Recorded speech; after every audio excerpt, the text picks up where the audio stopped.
Temmuz ayında asgari ücrete yapılan artışı ele alırsak, çünkü asgari ücret arttığında biliyorsunuz ki malum bütün piyasadaki her şey arttı.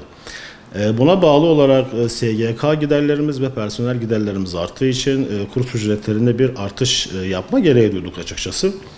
Buna bağlı olarak giderlerimiz gelirlerimizden biraz fazla olmaya başladığı için artış yapmak aslında bir zorunluluk oldu. Buna bağlı mesela şöyle diyeyim ben.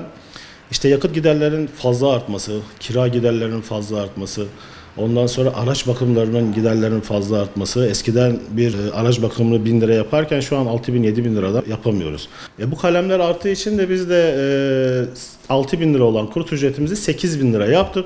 Tabii biz bunu kademe olarak arttırdık. Mesela 8000 yaptık ama biz 1 Ocak 2024 tarihi itibariyle de kurs ücretimizi 13.000 lira yapacağız. 8 bin lira içerisinde sınav ücretlerimiz dahildir. Devletin almış olduğu vergi harcı ise şu an itibariyle 3258 liradır.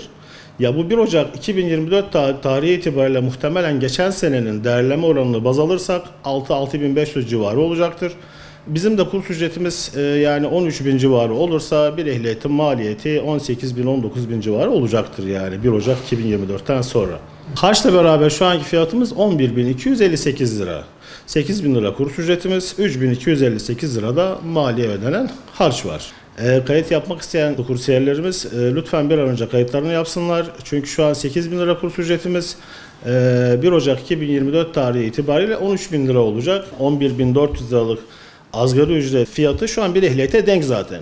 Ama bu 1 Ocak 2024 tarihi itibariyle muhtemelen denk olmayacaktır. Daha fazla olacaktır mevcut ekonomik şartlardan dolayı. Daha önce ehliyetsiz araç kullanmanın cezası 3.674 lirayken bugün 8.190 lira. Yani %100'ün üstünde bir artış oluşmuş.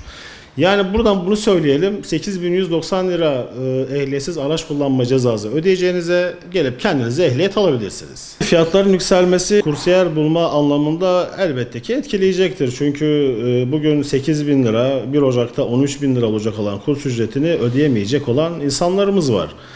Yani kursiyer bulma anlamında sıkıntı çekeceğiz. Bu da bizi ekonomik olarak etkileyecektir. Onlar da gelip kayıtlarını yapıyorlar. Daha fazla para ödememek için. Yani çok fazla olmasa da biraz yaşıyoruz. Yani çok fazla değil tabii yani.